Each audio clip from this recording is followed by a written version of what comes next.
Hvordan kommer vi egentlig videre ud i fremtiden?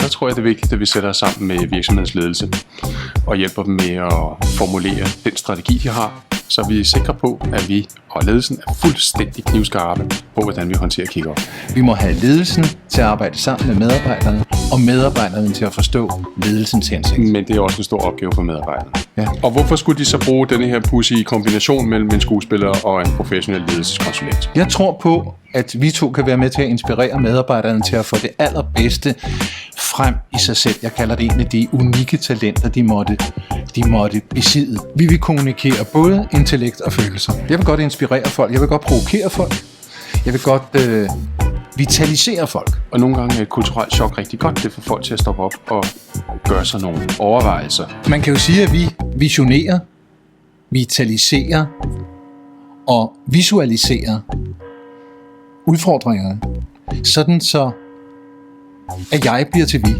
og vi får en vi-energi.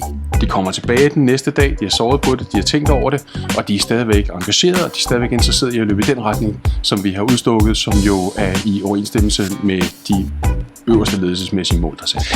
Vi har vilje, målrettighed, energi, så vi får hele organisationen fra direktion til medarbejderne til at lykkes sammen. Og det er uanset, hvad udgangspunktet er. Ja. Jeg plejer at sige, jo hårdere opgaven er, jo sjovere skal man vise vejen til det. Ja, det lyder godt. Det er nok derfor, vi altid har det sjovt. Tjo hej.